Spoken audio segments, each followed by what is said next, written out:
नमस्कार, आप सभी का स्वागत है। आज जो हम टॉपिक करने जा रहे हैं वो BA honours political science fourth semester का पेपर कंसेप्ट्स इन कंपैरेटिव पॉलिटिकल एनालिसिस। देखिए, इस फर्स्ट यूनिट का हमने जो एक ओवरव्यू कर रखा है, सोशो इकोनॉमिक स्ट्रक्चर होता क्या है, उसके बाद हमने कैपिटलिज्म करा है। आज जो हम टॉपिक करने जा रहे हैं वो सोशलिज्म है, यानी समाजवाद। तो ये यूनिट वन का सेकंड सब टॉपिक है। यूनिट वन का सेकंड सब टॉपिक है समाजवाद। अब देखिए, जो समाजवाद है इसको हमें एक सोशियो इकोनॉमिक स्ट्रक्चर के तौर पे हमें पढ़ना है। सोशियो इकोनॉमिक स्ट्रक्चर, और सोशियो इकोनॉमिक स्ट्रक्चर जो हमने फर्स्ट जो लेक्चर है हमने उसमें उस डील करा था कि सोशियो इकोनॉमिक स्ट्रक्चर क्या है। तो इसको शुरू करने से पहले देखिए, इससे पहले हमने कैपिटलिज्म करा है। देखिए, अगर आप देखेंगे तो कैपिटलिज्म पहले आया यूरोपियन सोसाइटी में, उसके बाद एक रिस्पांस जो आया कैपिटलिज्म, यानी जो कैपिटलिज्म से समाज में जो खामियां हुई, कैसे असमानता है वो कैसे बढ़ती चली गई, और भी सोसाइटी में किस तरीके के बदलाव आए, रिलेशंस कैसे चेंज हुए, सोसाइटी में जो रिलेशंस थे वो किस तरीके से चेंजेस आए। तो इन सब का एक रिस्पांस जो आया, जो जो जो थिंकर्स थे उन्होंने समाजवाद के तौर पे प्रस्तुत करा।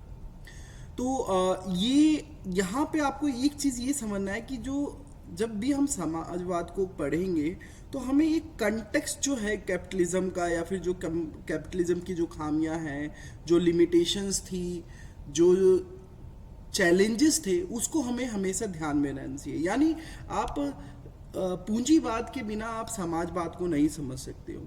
आपको पूंजीवाद यानी कैपिटलिज्म को समझने के बाद ही आप समाजवाद को समझ सकते हो, क्योंकि एक रिस्पॉन्स था यूरोपियन सोसाइटी का कि नहीं, हमें कैपिटलिज्म की ओर या औद्योगिकरण की ओर से क्या क्या नुकसान हो रहे हैं, उसके तर्ज पे जो सोशल साइंटिस्ट जो हैं, थिंकर्स हैं, उन्होंने समाजवाद की एक परिकल्पना प्रस्तुत करी। अब तो दोबारा से यही समझते हैं कि ये समाजवाद है क्या। देखिए, अगर मोटा मोटी अगर सिंपल सा बताऊं तो देखिए, जिस जिस सोसाइटी में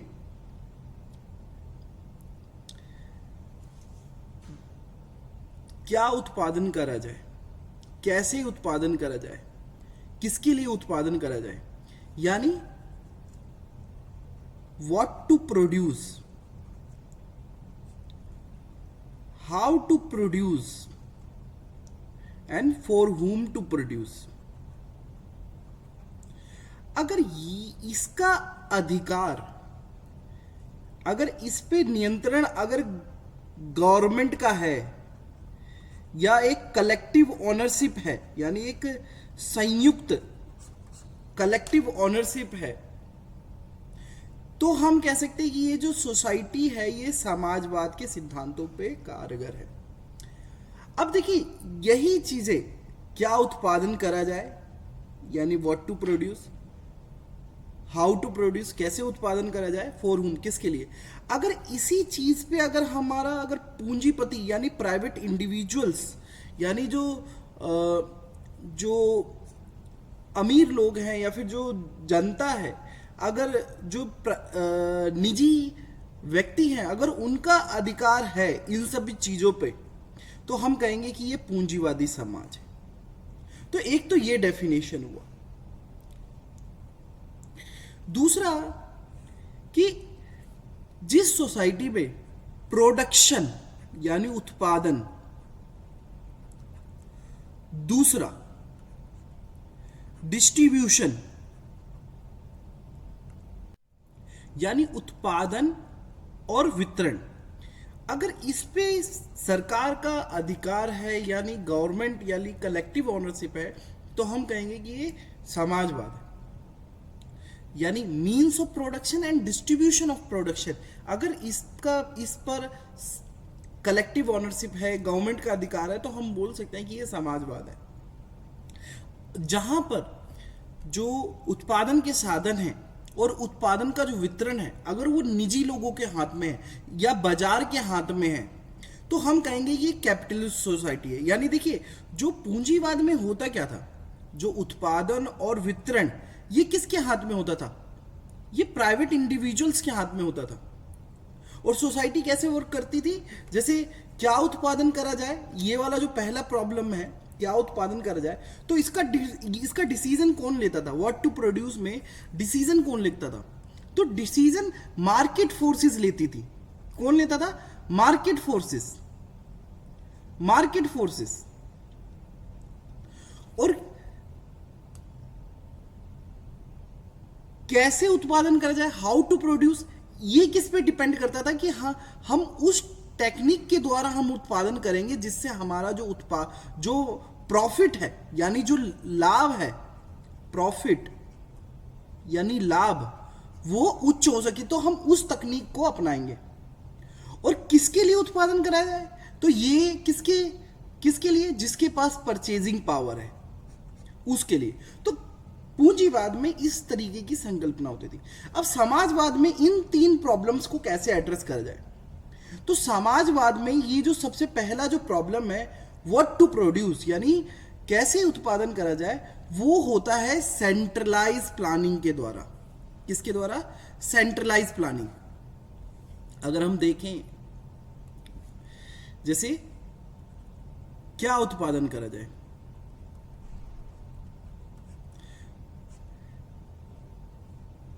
तो ये किसके बेस पे होगा? Centralise plan by government. कि गवर्नमेंट डिसाइड करती है कि आपको ये चीज, इस चीजों का आपको उगाना है, इस चीजों का उत्पादन करना है। दूसरा, कैसे उत्पादन करा जाए, कैसे उत्पादन, तो इसका डिसीजन कौन करता है?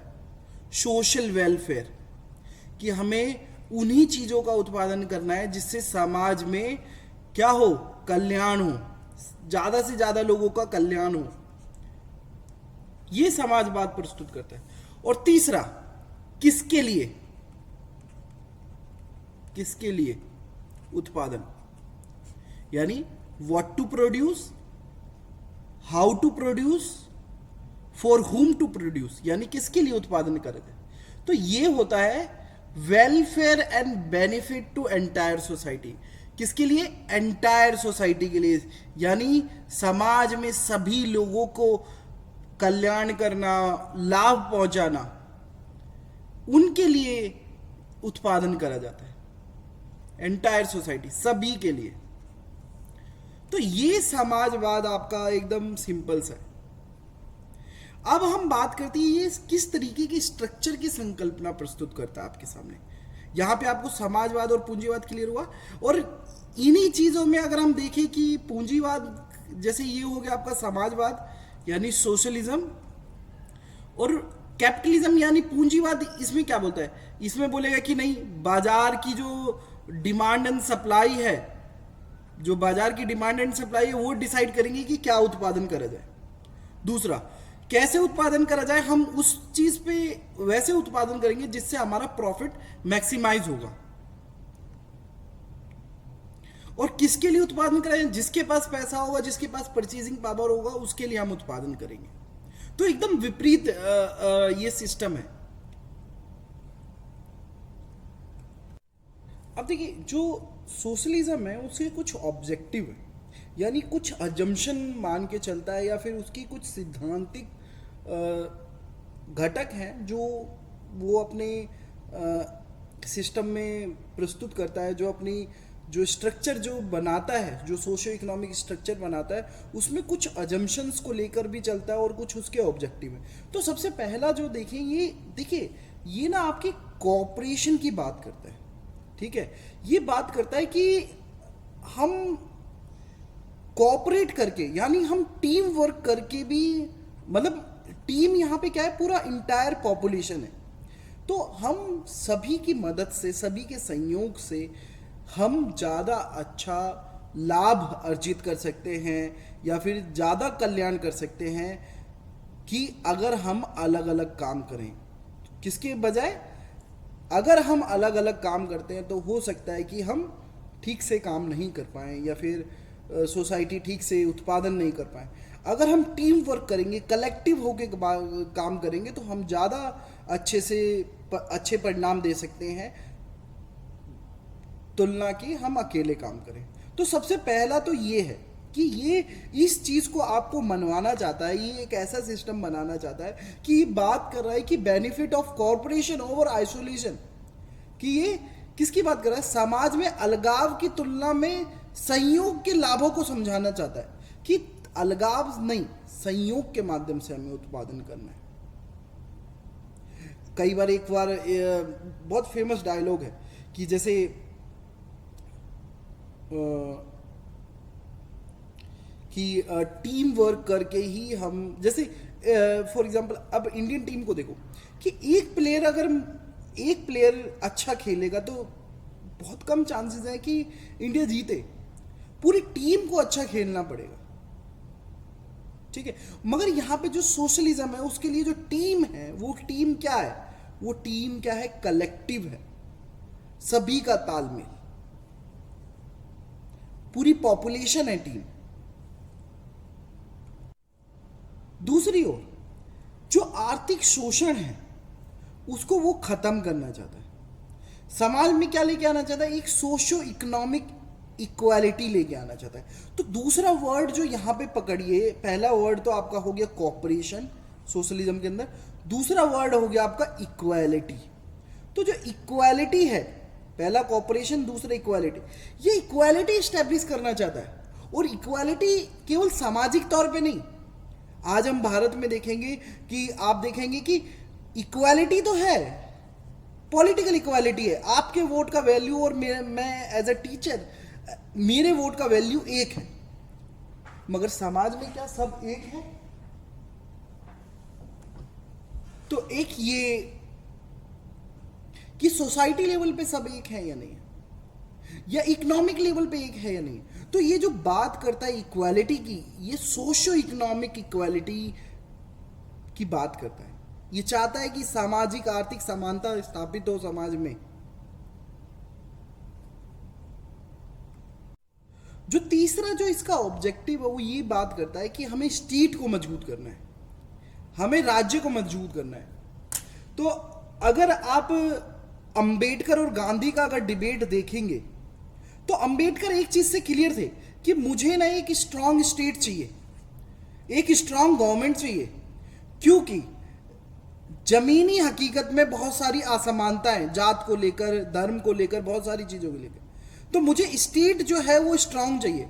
गांधी वहीं दूसरी तरफ बोलते हैं कि नहीं, हमें समाज स्ट्रांग चाहिए, गांव मजबूत होना चाहिए, मगर गांव में हायरार्की है एक अलग तरीके की।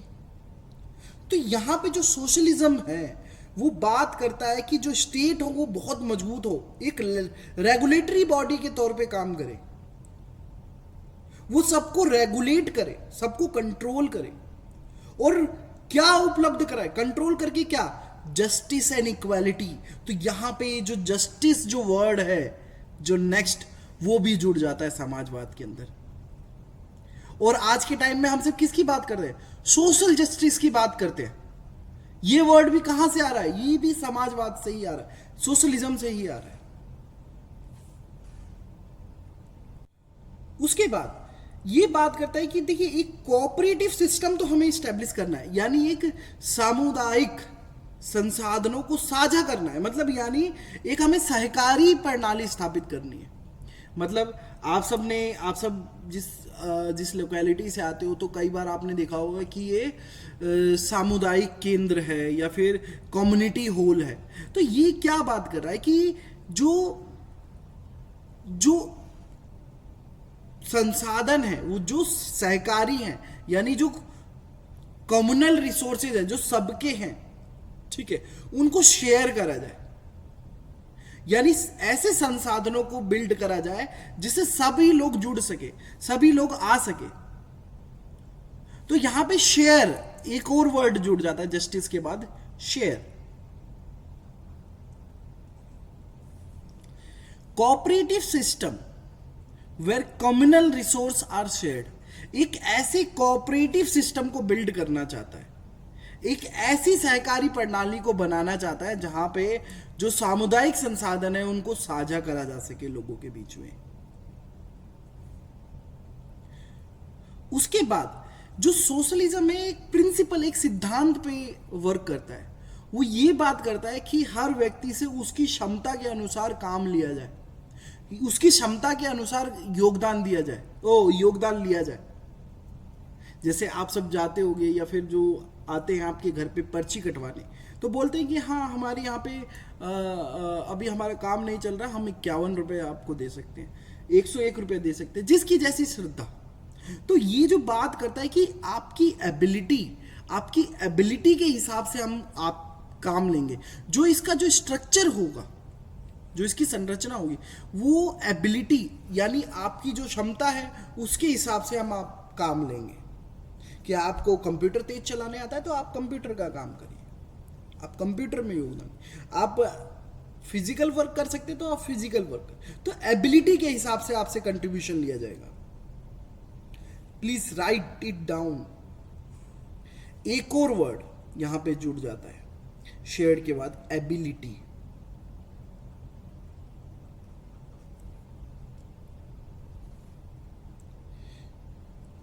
और लास्ट, सोशलिज्म की जो उत्पत्ति हुई है, जो आया अस्तित्व में, वो कैसे एक तरीके की एक आशा के तौर पे आया है।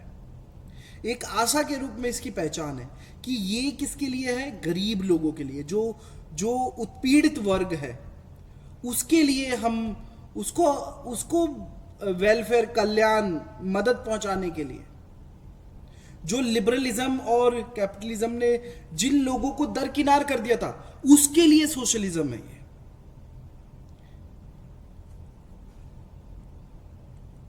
अब देखिए, अगर हम इसके इटमोलॉजिकल यानी शाब्दिक रूप से जाएं कि सोशलिज्म, देखिए जो सोशलिज्म है जो ये लैटिन टर्म से आता है, सोशेयर से।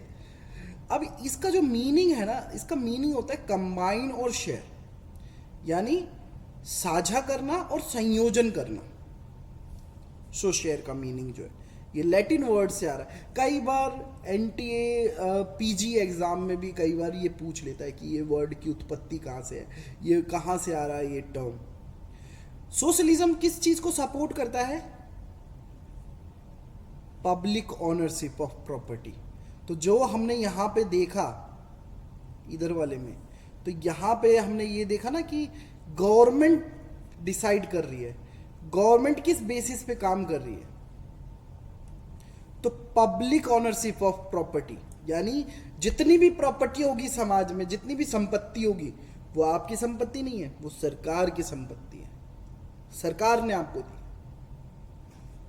उसके बाद तीसरा, advocates for equality and equal opportunity, जो कि हमने इक्वालिटी वर्ड वहां पे लिखा था कि जो सोशलिज्म है वो बात क्या करता है, इक्वालिटी की बात करता है और इक्वल अपॉर्चुनिटी, कि सभी को समानता मिले और समान अवसर मिले। उसके बाद provides for a basic need, यानी देखिए जो सोशलिज्म है वो बेसिक नीड को सबसे ऊपर रखता है। बेसिक नीड और सोशल वेलफेयर, इसके लिए बहुत तत्पर रहता है। और socialism based on the community and cooperation rather than competition. देखिए यहां पे कंपटीशन का ही वर्ड नहीं आया, और हम कैपिटलिज्म में देखेंगे ना तो कैपिटलिज्म इक्वल टू कंपटीशन, कि कंपटीशन कर करके एकदम चीप कर देना प्राइस को। यहां पे आपको कॉपरेशन वर्ड दिखेगा, कम्युनिटी वर्ड दिखेगा।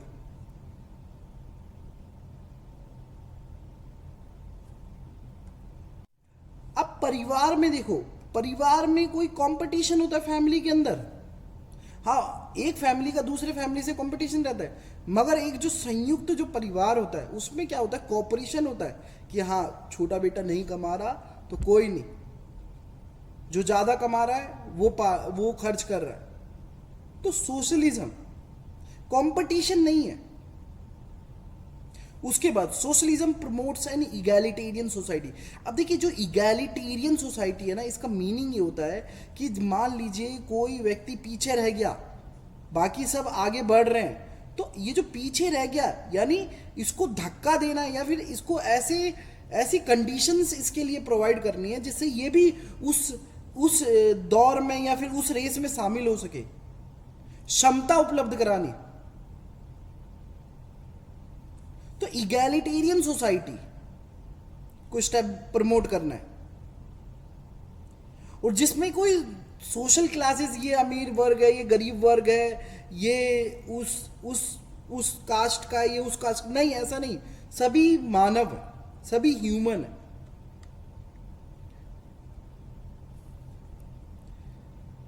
Last, socialism involves centralise planning. मैंने बताया कि देखिए सेंट्रलाइज प्लानिंग मेन है इसमें, सोशलिज्म के अंदर ही सेंट्रलाइज प्लानिंग आता है कि गवर्नमेंट डिसाइड करती है कि क्या उत्पादन करा जाए। तो देखिए इंडिया का जो केस है, आप सब अगर ध्यान से देखेंगे तो इंडिया का केस क्या है कि इंडिया में कैपिटलिज्म और सोशलिज्म दोनों के प्रिंसिपल है।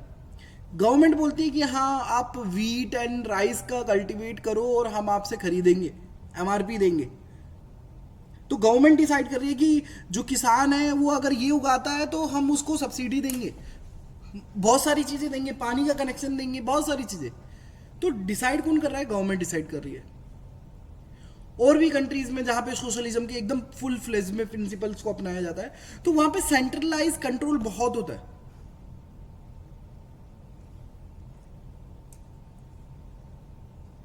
देखिए जो ये वर्ड है ना सोशलिज्म, अगर हम इसका ज़्यादा सब पहले वाला अगर देखें कि ये कहाँ पे यूज़ हुआ था, तो ऐसा माना जाता है कि ये 1827 में इन कोऑपरेटिव मैगजीन में ये वर्ड यूज़ हुआ था, सोशलिज्म। और सोशलिज्म को यूज़ करने वाले जो कुछ थिंकर्स हैं, जिनमें सबसे प्रमुखता में रॉबर्ट ओवेन है, जिन्होंने वर्ड को यूज़ करा था ब्रिटेन के अंदर। फिर उसके बाद सेंट सिमोन है, फ्रांस में, इन्होंने अडॉप्ट करा था ये सोशलिज्म वर्ड, ठीक है। फिर 1840 के आसपास ये जो सोशलिज्म जो वर्ड है और जो सोशलिज्म जो फिनोमिना जो थिंकिंग है वो बहुत स्प्रेड हुई। बहुत सारे जो इंडस्ट्रियलाइज नेशन थे उनमें इसकी बात करी गई, और इसका जो इमर्जेंस है वो किसके, एक तरह से कैपिटलिज्म के जो, यानी जो औद्योगिक जो समाज है, यानी जो औद्योगिक पूंजीवाद है, उसकी कमियों को उनकी उसकी असमानताओं को उभारने के एक प्रतिक्रिया के तौर पे इसका उदय हुआ था। जो मेजर ऑब्जेक्टिव है सोशलिज्म का वो ये है कि जो असमानता है, जो मिनिमाइज इनइक्वालिटी, यानी जो असमानता को कम करना, और जो रिसोर्स हैं, जो संसाधन है, उसका न्यायपूर्वक या न्यायोचित तरीके से वितरण करना। गवर्नमेंट को सपोर्ट करते हैं, गवर्नमेंट के जितने भी रेगुलेशन है, प्लानिंग, सेंट्रलाइज कंट्रोल, सब चीज़ में ये बात करते हैं कि गवर्नमेंट का कंट्रोल रहेगा। जैसे हेल्थ केयर हो गया, एजुकेशन हो गया। आज से लगभग आप ये मान के चलिए कि 60 साल 70 साल पहले देखिए कि जैसे सरकार हर चीज़ पे कंट्रोल करती थी कि एजुकेशन हो गया, मिट्टी का तेल आपको वही दे रही है, खाना वही दे रही है, सब चीज़ वही। तो जो समाजवाद है वो इसी तरीके की बात करता है कि उसका हर सेक्टर पे कंट्रोल रहता है। और इसने जो सोशलिज्म है, इसने किसको अपोज करा? इंडस्ट्रियल यानी औद्योगिक पूंजीवाद समाज को इसने क्रिटिसाइज करा। जैसे हमने शुरू में भी इसी चीज़ को डिस्कस करा कि इसका ये एक रिस्पॉन्स था कैपिटलिज्म, यानी ये जो पूंजीवाद आया, इसकी जो कमियों को बताया कि ये जो मार्केट किस तरीके से वर्क कर रहा है, मार्केट में हो क्या रहा है कि जो गरीब लोग हैं, जिनके पास पैसा नहीं है, या फिर जो किसी भी तरीके से पीछे रह जा रहे हैं, वो और पीछे होते जा रहे हैं। अमीर गरीब की खाई जो है वो और बड़ी होती जा रही है। और जो सोशलिज्म है वो गवर्नमेंट प्लानिंग के ऊपर बेस्ड है, और ये बहुत हद तक बहुत कम कर देता है कि प्राइवेट कंट्रोल ऑफ रिसोर्सेज, कि प्राइवेट प्लेयर का कहीं स्पेस ही नहीं होगा। ये सब आप डेफिनेशन एक बार पढ़ लेना, ठीक है, जो ये यहाँ पे लिखा हुआ है। मगर एक मैं ये बता देता हूँ कि एक CEM जोड़ हैं इनका, कई बार UGC नेट JRF में भी और एंट्रेंस में भी कई बार इनके यही क्वेश्चन आया है कि इन्होंने बताया था कि सोशलिज्म ना एक ऐसी टोपी है जो अपना आकार खो चुकी है, ठीक है, क्योंकि हर कोई इसे पहन लेता है। देखिए सोशलिज्म के साथ क्या है, हर कोई बोल देता है कि हम क्या है, समाजवादी है। जैसे चाइना क्या बोलता है कि हम सोशलिज्म चाहते हैं मगर चाइनीज करेक्टर के हिसाब से, ठीक है। इंडिया भी बोलता है कि हाँ हम सोशलिज्म चाहते हैं अपने हिसाब से। तो सोशलिज्म एक ऐसी टोपी है जिसने सब लोगों ने पहन पहन के ना उसका साइज ही खराब कर दिया, ठीक है। तो ये जोड़ का जो स्टेटमेंट है ये भी याद कर, ये ध्यान में रखिएगा। और देखिए जो हम बात कर रहे थे कि जो इमर्जेंस ऑफ सोशलिज्म है उसमें सबसे ज़्यादा इम्पैक्ट किसका है, कैपिटलिज्म का है। क्योंकि देखिए जो कैपिटलिज्म है वो क्या है, एक self interested competitive motivated by material incentive से बना हुआ एक नेटवर्क है, एक सिस्टम है जो कि जिसका जो इम्फेसिस है जो कि व्यक्तिवाद पे है, private ownership of means of production यानी निजी स्वामित्व पे ज़्यादा जोर देता है। और जो सरप्लस है, जो लेबर है, जो फ़ायदा है, ज़्यादातर जो लाभ है वो किसके पास रह जाता है, कैपिटलिस्ट क्लास के पास रह जाता है। यानी इक्विटेबल डिस्ट्रीब्यूशन भी नहीं होता है, यानी लेबर को कम मिलता है, मालिक को ज़्यादा मिलता है। एक इम्पर्सनल सोशल रिलेशन को बिल्ड करता है कि यानी आप जो चीज़ बना रहे हैं आप अपनी चीज़ को भी भूल जाते हैं कि वो कहाँ पे जाके कहाँ फिट होगी। दूसरा कि मार्केट इसे मीडिएट करता है, यानी बेचने जो बना रहा है जो खरीद रहा है उसके बीच में जो मार्केट है वो रिलेशन को मीडिएट करता है, यानी मिडल मैन का काम करता है मार्केट। और जिससे जो क्लास रिलेशनशिप है और जो क्लास स्ट्रगल है वो धीरे धीरे उत्पन्न होता है। उसके बाद प्रोवाइड्स फॉर्मल इक्वालिटी। देखिए ये सिंपली एक तरीके से फॉर्मल इक्वालिटी ऑफ अपॉर्चुनिटी की बात करता है, यानी ऊपरी तौर पे, यानी औपचारिक तौर पे कि हाँ हम ये जो कंपटीशन है, जैसे आज भी आप जाएंगे मार्केट में व्यापार करने तो आप सबको क्या दिखेगा कि हाँ बाजार में कोई भी आ सकता है, कोई भी पैसा कहीं से भी पैसा वो अपना उद्योग लगा सकता है। मगर समाज जो बाजार है वो इस तरीके से नेटवर्क डिसाइडेड है जिसमें जो पुराने रिलेशन है, आपको अपना स्पेस बहुत कम मिलता है कि आप अपने आप को आगे बढ़ा सकें। बहुत सारी चीज़ें देखना पड़ता है, पॉलिटिशियंस, बहुत सारा नेक्सस होता है, उस चीज़ को भेद के तब जाके आप उसके अंदर आप अपना एक मुकाम हासिल करते हैं। तो बहुत फॉर्मल इक्वालिटी, यानी सब्सटेंटिव नहीं है कि कोई भी कहीं से भी आके बिजनेस कर सकता है। तो नेटवर्क इस तरीके का है।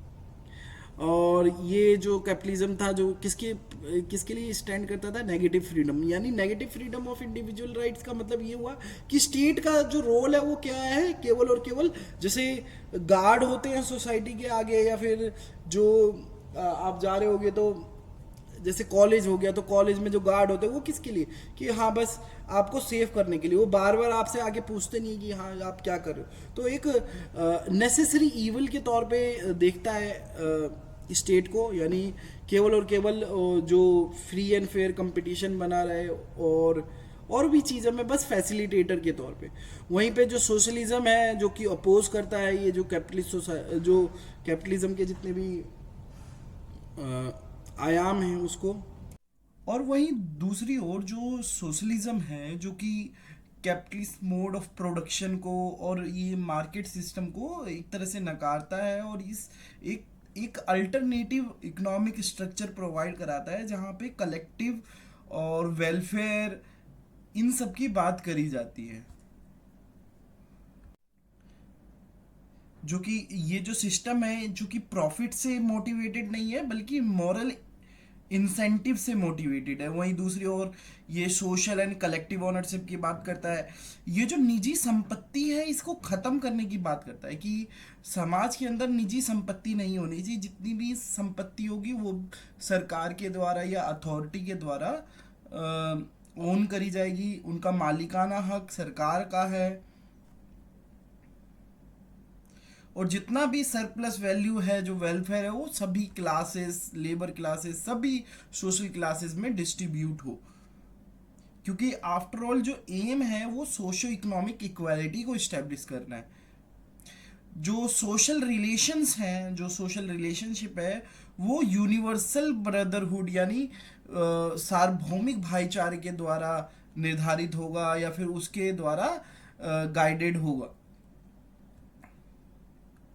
और लास्ट में अगर आप ये जो सोशलिज्म के जो फीचर्स में अगर आप बोलना चाहोगे तो वही सोशल इक्वालिटी को ज़्यादा फोकस करता है, पॉजिटिव फ्रीडम की बात करता है और कॉमन गुड की बात करता है। अब देखिए, ये जो सोशलिज्म का जो आइडिया है ना, ये कई बार जो प्लेटो की राइटिंग्स हैं जिसमें उन्होंने एक तरह से एक प्रकार के कम्युनिज्म की बात करी थी, जिसमें ये बात करा था कि सोसाइटी के जो क्लासेस हैं और जो चाइल्ड का जो नर्चर है वो एक सोशल वे में होना चाहिए, एक कलेक्टिव वे में होना चाहिए। फिर उसके बाद हम एग्ज़ाम के द्वारा हम डिवाइड करेंगे कि हाँ, ये जो चाइल्ड है ये इस सेक्टर में जाएगा, ये चाइल्ड इस सेक्टर में जाएगा। तो जो आइडिया है सोशलिज्म का वो हमें कहीं ना कहीं प्लेटो के रिपब्लिक से मिलता है, जहाँ पे वो एक आइडियल सोसाइटी की बात करता है। और भी उसके बाद जो ये जो सोशलिस्ट थिंकर आए हैं, जिनको कई बार इस ये जो कैटेगरी है जो शुरुआत के जो इनको एक तरह से यूटोपियन सोशलिस्ट बोला जाता है। यूटोपिया का मतलब होता है काल्पनिक। तो इन सभी थिंकर्स को ओन हो गए, सेंट सिमोन हो गए, चार्ल्स फोरियर हो गए, इन सबको एक तरह से ये यूटोपियन सोशलिस्ट बोला गया था कि इन्होंने सबसे पहले रूपरेखा एक तरीके से प्रस्तुत करी थी। और बोला गया था इनको जो थिंकर्स हैं वो ये बताते हैं कि ये यथार्थ नहीं है, ये ज़्यादातर बातें काल्पनिक हैं, तो हम इसे यूटोपिया ही रखेंगे। अब देखिए, जो socialism as a socio economic structure के तौर पे अगर हम देखें तो देखिए, हम सिंपल सा इस तरीके से ये जो समाजवाद है उसको डिफाइन कर सकते हैं कि जहाँ पे जो means of production and property है वो पब्लिकली ओन होनी चाहिए और गवर्नमेंट के द्वारा कंट्रोल होनी चाहिए। अब देखिए, एक चीज आपको यहाँ पे देखने को मिलेगा कि देखिए, जो सोशलिज्म है ना वो एक्चुअल में बात करता है पब्लिकली ओन्ड होनी चाहिए, यानी जो जो संसाधन है उस पे समाज के सभी लोगों का हक है, ना कि उसे गवर्नमेंट कंट्रोल करे। देखिए, अगर गवर्नमेंट कंट्रोल भी करती है तो वो इस मैनर में करती है कि उससे सभी के समाज के सभी लोगों का हित या फिर सभी लोगों का वेलफेयर हो। तो देखिए, ये कंफ्यूज मत हो, ये है कि देखिए कंट्रोल और पब्लिकली ओन्ड में थोड़ा सा अंतर है। पब्लिकली ओन्ड का मतलब होता है कि हाँ, सभी के लिए वो चीज़ अवेलेबल है, हर कोई उसका मालिक है, ठीक है। और कंट्रोल बाय गवर्नमेंट, इसका मतलब ये हुआ है कि नहीं, वो गवर्नमेंट की है और गवर्नमेंट कंट्रोल करिए, वो जिस मर्जी को चाहे वो चीज़ दे सकती है और जिससे चाहे वो ले सकती है। तो दोनों में अंतर है। जो सोशलिज्म जो बात करता है वो पब्लिकली ओन्ड की बात करता है, ये जो वर्ड है ये रहा। फिर उसके बाद देखें कि public ownership of means of production. देखिए, जो जितना भी समाज में जो मीन्स ऑफ प्रोडक्शन है, मीन्स ऑफ प्रोडक्शन क्या हो गया, लैंड, लेबर, कैपिटल, ये सब पर जो अधिकार होगा किसका होगा, पब्लिक का होगा। और समाज में क्या इक्वालिटी को वो स्टैब्लिश करता है या फिर प्रमोट करता है। और वहीं पे हमने जब जोड़ की जो स्टेटमेंट करी थी, जो थिंकर थे जोड़, उनके स्टेटमेंट से हमें यही पता चला कि जो सोशलिज्म है इसको हर कोई अपने अपने तरीके से इम्प्लीमेंट करता है। और इसी प्रकार से हम ये देखते हैं कि जो समाजवाद है उसका एक एक स्वरूप नहीं है, हर कोई अलग अलग स्वरूप में उसे अपने तरीके से व्याख्या करता है। और लास्ट में जब हम इस स्ट्रक्चर को बताएंगे, ये देखिए जो कोर एसेंस है समाजवाद का या सोशलिज्म का, वो आइडिया है पब्लिक ओनरशिप, ठीक है, लीडिंग टू सोसाइटल इक्वालिटी। जो कि ये जो पब्लिक ओनरशिप है ये किसको लीड करता है, समाज में समानता को स्थापित करता है। और वहीं पे जो समाजवाद है, जो उसका अर्थ है, जो मीनिंग है, वो समय समय पे बदलता आया है और भी आगे भी बदलेगा।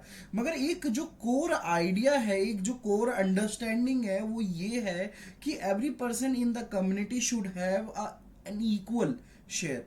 कि समाज के अंदर जितने भी लोग हैं उन सबका क्या है, बराबर का हक है, अधिकार है संसाधनों पर और उसके वितरण पर। देखिए वही शुरुआत के जो शुरुआत में इसको यूटोपियन सोसाइटी भी बोला गया कि एक तरह से काल्पनिक है। क्यों बोला गया कि देखिए ऐसा बहुत कम परिस्थिति है जहाँ पे इक्वालिटी हम स्थापित कर पाए। इक्वालिटी को, क्योंकि देखिए इक्वालिटी कोई नेचुरल कंसेप्ट नहीं है। इसको ये एक एक एब्स्ट्रैक्ट कंसेप्ट है, एक सोसाइटी में निर्मित हुआ कंसेप्ट है। और हम एब्सोल्यूट इक्वालिटी को कभी भी हम नहीं इम्प्लीमेंट कर सकते। हाँ, हम निकट पहुंच सकते हैं, इसके पास पहुंच सकते हैं, मगर एब्सोल्यूट इक्वालिटी नहीं पहुंच सकती। क्योंकि हर सोसाइटी के अंदर आप देखेंगे तो हर इंडिविजुअल अलग है, हर उसके काम करने की क्षमता, सोचने की क्षमता हर व्यक्ति का अलग अलग है। ठीक है, और यहीं से वो जो पूंजीवाद है, जो कैपिटलिज्म है, वो यहीं से इसका स्टार्टिंग पॉइंट करता है। कि वो बोलता है कि देखिए जब सोसाइटी में हर कोई अलग है, हर किसी की क्षमता अलग है, और हम वही उन लोगों को ज़्यादा इंसेंटिव दे के उनकी जो बनाई हुई चीज़ है उनसे हम ज़्यादा लोगों तक पहुंचा सकते हैं। तो ये जो लीड है, जो अनइक्वालिटी का इन द ह्यूमन नेचर, वहाँ से सोशलिज्म, पूंजीवाद या कैपिटलिज्म स्टार्ट करता है। फिर ये जो ये वाला हमने कर लिया, प्लेटो का रिपब्लिक वाला भी कर लिया। और ये कि जो उन 18वीं 19वीं शताब्दी में जो जो यूरोप के देश में जो इफेक्ट आए, जो पूंजीवाद को लेकर, पूंजीवादी अर्थव्यवस्था को, और कैसे जो सोशलिस्ट आइडियाज है उन्होंने कैसे रिस्पॉन्स दिया, ये सब हमने कर लिया। अब देखिए जो सोशलिज्म का जो एक महत्वपूर्ण स्टार्टिंग पॉइंट है वो है कि जो हमारा जो फ्रेंच रेवोल्यूशन है, वो जो जब शुरू हुआ उसके बाद जो जो थिंकर्स की कैटेगरी आई जिनको सोशल थिंकर बोला गया। क्योंकि देखिए कैपिटलिज्म ने करा क्या, एक तरह से अनइक्वालिटी स्टैब्लिश कर दी सोसाइटी के अंदर। क्यों? किसके पास में, किसके बीच में? एक तो जिनके पास हैव और हैव नॉट, यानी जिनके पास संसाधन थे और जिनके पास संसाधन नहीं थे, हैव नॉट, यानी लेबर क्लास, हैव मतलब कैपिटलिस्ट क्लास। तो इससे क्या हुआ कि जो सोसाइटी में जो वर्किंग क्लास है उसकी जो कंडीशन है, और वो बहुत दरिद्र हो गया, या फिर बहुत कष्ट कष्ट में रहा। और एक तरह से एक रेवोल्यूशन वहाँ से पैदा होता है। और हम देखते हैं कि ये जो विद्रोह है दो क्लासों के बीच में और आगे बढ़ता चला जाता है। फिर जब ये फ्रांस की क्रांति हुई उसके बाद जो कैटेगरी आई, इमर्ज हुई सोशलिस्ट थिंकर्स की, उन्होंने और हाईलाइट करा कि हाँ, ये जो सिस्टम है, जो पूंजीवादी व्यवस्था है, इसके अंदर कहीं ना कहीं इनहेरेंटली आंतरिक रूप से कोई ना कोई समस्या है, इसको एड्रेस करना ज़रूरी है। हम केवल और केवल बाजार केंद्रित व्यवस्था से नहीं चल सकते, क्योंकि हम एक समाज का पार्ट है, हमें सोशल होना ही पड़ेगा। जो सोसाइटी में सभी को लेके चलना पड़ेगा, वेलफेयर सभी को मिलना चाहिए, ना कि केवल और केवल परचेजिंग पावर के ऊपर नहीं मिलनी चाहिए। अब देखिए जो सोशलिज्म के अगर सोशो इकोनॉमिक स्ट्रक्चर को अगर हम देखें, तो उसके अगर हम फीचर्स को अगर डिफाइन करें, तो सबसे पहला जो फीचर हो गया आपका public ownership of means of production हो गया, जो कि हमने डिफाइन कर दिया। उसके बाद the law of demand and supply does not work under socialism, कि ये जो डिमांड और सप्लाई, जिससे बाजार जिस तरीके से चलता है, वो वाला रूल यहाँ पे फॉलो नहीं होगा।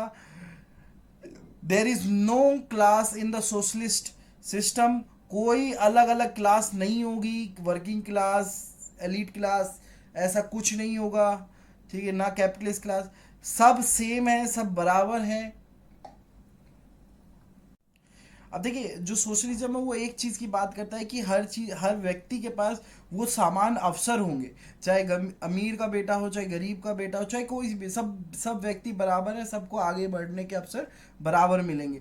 अच्छा, अब इस तरीके से देखिए कि जैसे आप देखेंगे कि इंडिया में जो डॉक्टरी करने के लिए बहुत पैसा लगता है। अगर आपको गवर्नमेंट कॉलेज मिल जाता है इजीली स्टूडेंट्स को, तो आपकी बहुत सस्ते दामों में एम्स में आपका जो डॉक्टरी की पढ़ाई है वो हो जाती है। बाकी लोग आप देखते होंगे कि ये मिडल, ये ईस्ट ईस्ट एशिया की तरफ जाते हैं, यानी जो सोवियत यूनियन के पे जो पहले पार्ट थे देश, उस तरफ जाते हैं लोग, जैसे यूक्रेन हो गया, बहुत सारे देश। तो यहाँ पे क्या है, जो डॉक्टरी की जो पढ़ाई है वो बहुत कम रेट पे है। तो यहाँ पे देखिए जो कुछ बेसिक चीज़ें हैं, जो अवसर हैं, वो सभी को बराबर है, क्योंकि वो आज भी कंट्री, आज भी वो सोशलिज्म को फॉलो कर रही है। वही आप देखेंगे कि अमेरिका में जो डॉक्टरी की पढ़ाई है, या इंडिया में जो प्राइवेट कॉलेज है, वो कितने सारे कितना पैसा चार्ज करते हैं। ठीक है। तो सोशलिज्म कहीं ना कहीं वो इक्वल अपॉर्चुनिटी प्रोवाइड करने की जो संकल्पना प्रस्तुत करता है, और उसको कई बार देखा गया है कि ये जो सोशल स्ट्रक्चर है, इसमें ये प्रिंसिपल जरूर वो अपनाते हैं कि हर किसी व्यक्ति को समान अवसर मिले आगे बढ़ने के। और उसमें जो स्टेट है, जो जो राज्य है, वो फ्री एजुकेशन देगा। तो बहुत सारे सोवियत जो ब्लॉक से टूटे हुए जो देश थे, जो सोशलिज्म को फॉलो करते, वहाँ पे आप देखिएगा कि एटलीस्ट एजुकेशन और हेल्थ आपको, ये दो सेक्टर हमेशा आपको फ्री मिलेंगे एक तरीके से। एजुकेशन कि आप जितना मर्जी पढ़ सकते हैं, दूसरा हेल्थ। इन दो सेक्टर में आपको कहीं ना कहीं आपको स्टेट मिलेंगे, और बहुत चीप रेट पे आपको ये सब चीज़ें उपलब्ध करा देंगे, बहुत सस्ते दामों पे। तो ये एक सोशलिज्म का बेनिफिट है। वहीं अगर हम देखें, देखिए जो कैपिटलिस्ट सोसाइटी है, जो पूंजीवादी समाज है, वहाँ पे एजुकेशन महंगी है, हेल्थ इंश्योरेंस बहुत महंगा रहता है। इवन अमेरिका में तो कोई मतलब बहुत कम लोग होते हैं जो इंश्योरेंस के बिना होते होंगे। और फिर इंश्योरेंस एंड हॉस्पिटल का एक नेक्सस होता है, बहुत करप्शन, वो आपका अलग डिबेट। बट ये जो इक्वल अपॉर्चुनिटी है, इसकी गारंटी देता है सोशलिज्म। उसके बाद सोशलिस्ट इकोनॉमी में जो ये जो अर्थव्यवस्था है समाजवाद की, इसमें कोई कंपटीशन नहीं दिखेगा, आपको कोऑपरेशन दिखेगा। और जो मीन्स ऑफ प्रोडक्शन है, वो स्टेट ओन्ड होंगे या फिर पब्लिकली ओन्ड होंगे। और देखिए सोशलिज्म, देखिए जो आइडिया है क्लास डिवीजन का, जो जैसे पूंजीवाद में हमें मिलता है ना, एक तरफ वर्किंग क्लास है और एक तरफ पूंजीवादी वर्ग है। तो वो जो क्लास का जो डिवीजन है समाजवाद के अंदर, वो डिवीजन नहीं है। ठीक है। यहाँ पे जो डिस्ट्रीब्यूशन, जो प्रोडक्शन का मीन्स ऑफ प्रोडक्शन का जो डिस्ट्रीब्यूशन है, वो इक्वली है। हर किसी का, हर वो उसे पब्लिक ओन करती है, ना कि कोई कुछ गिने चुने लोग। ये प्रोस एंड कॉन्स हैं, यानी जो लाभ और हानि। अगर हम समराइज करें सोशलिज्म को, तो देखिए हम समाजवाद में देखते हैं कि जो शोषण होता है वो बहुत कम होता है। ठीक है।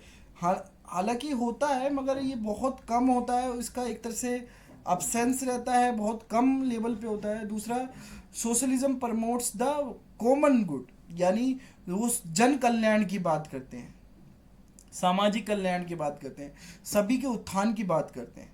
और अगर आप देखेंगे ध्यान से इंडियन कॉन्स्टिट्यूशन के डीपीएसपी को, directive principle of state policy, तो वहाँ पे आपको कहीं ना कहीं सोशलिज्म के प्रिंसिपल्स भी, इवन तो प्रेम्बल के अंदर भी, जो हमारी उद्देशिका है उसके अंदर भी सोशलिज्म वर्ड है।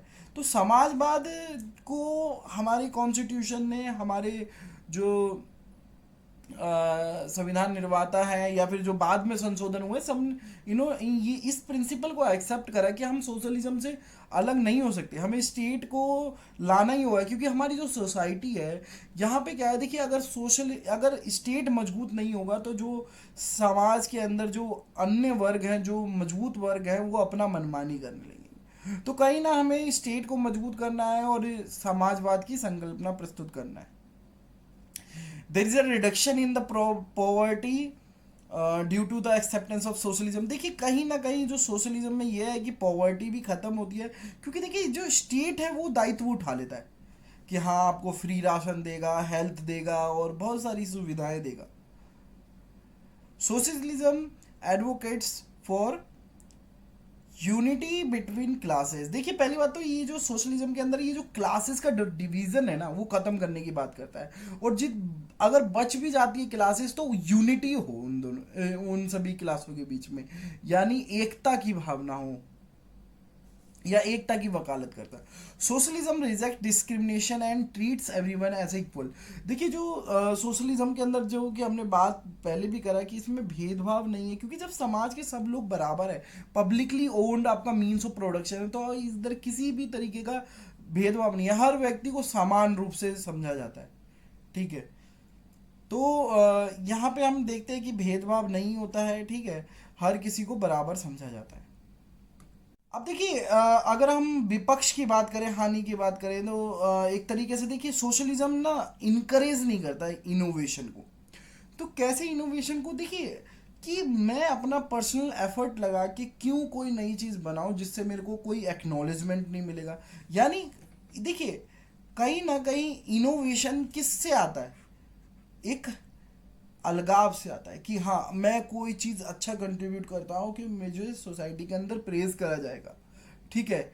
अगर मैं कोई ऐसी चीज़ बना दूंगा तो हाँ मेरा नाम सब लोग जानेंगे। तो एक जो आय का कॉन्सेप्ट है, जो मैं वाला कॉन्सेप्ट है, वो यहाँ पे नहीं होता है, ठीक है, कि मैंने बनाया ये मैंने। आप सब देखोगे तो स्टेट सब नाम ले जाता है, स्टेट का नाम आता है सब चीज़ में, स्टेट की, हाँ स्टेट के लोगों ने काम करा। तो ये कहीं ना कहीं इनोवेशन है, कहीं ना कहीं यहाँ पे कमी पाई जाती है। और वहीं देखिए आप कैपिटलिज्म में देखिए, हर किसी को बड़ा आदमी बनना है, इंटरप्रेन्योर बनना है, एक नया आइडिया जिससे वो रातों रात अमीर हो जाएगा। तो इनोवेशन वहां पे टिगर करता है, ठीक है।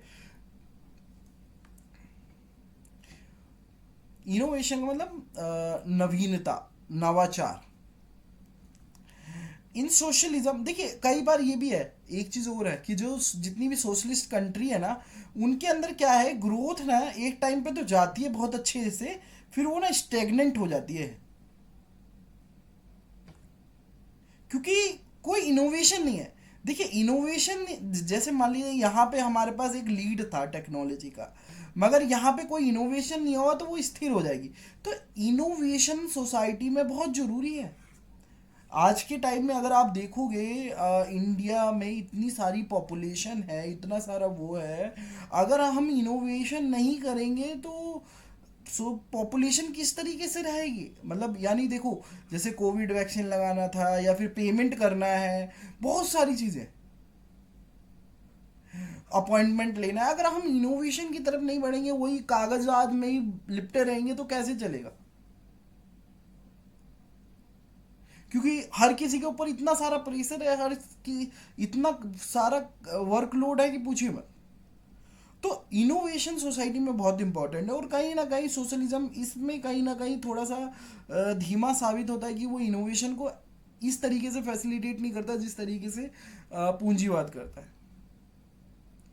In socialism the economic growth is slow. मैंने स्लो किस लिए बोला है कि एक टाइम पे वो स्लो होने लगता है, क्योंकि कोई नवाचार ही नहीं है, कोई नया आइडिया ही नहीं आया। तो ये प्रॉब्लम है। There is no scope for competition in the socialist society. देखिए सोशलिस्ट सोसाइटी के अंदर कोई स्कोप ही नहीं है कंपटीशन का, प्रतियोगिता का, क्योंकि कलेक्टिव की बात करता है। In socialism there is a chance that the government will fall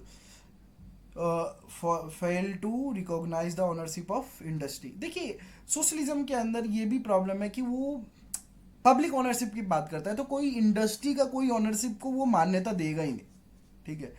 everyone is dependent on the efforts of every member, कि देखिए हर व्यक्ति एक तरह से चैन की तरह इंटरकनेक्टेड है, और हर व्यक्ति एक दूसरे से डिपेंडेंट है, वो एक इस तरीके का व्यवस्था बनते हुए चला जाता है, कोई भी कड़ी अलग नहीं है, हर कोई एक ना एक कड़ी से जुड़ा हुआ है, तो वो हर कोई एक दूसरे के ऊपर डिपेंडेंट है। तो सोशली बहुत बहुत धन्यवाद। अगर आप ये आज हमने ये सोशलिज्म वाला टॉपिक कर लिया, और आप अगर आप हमारे इनिशिएटिव को पसंद करते हैं तो लाइक करें, सब्सक्राइब करें और शेयर करें। बहुत बहुत धन्यवाद।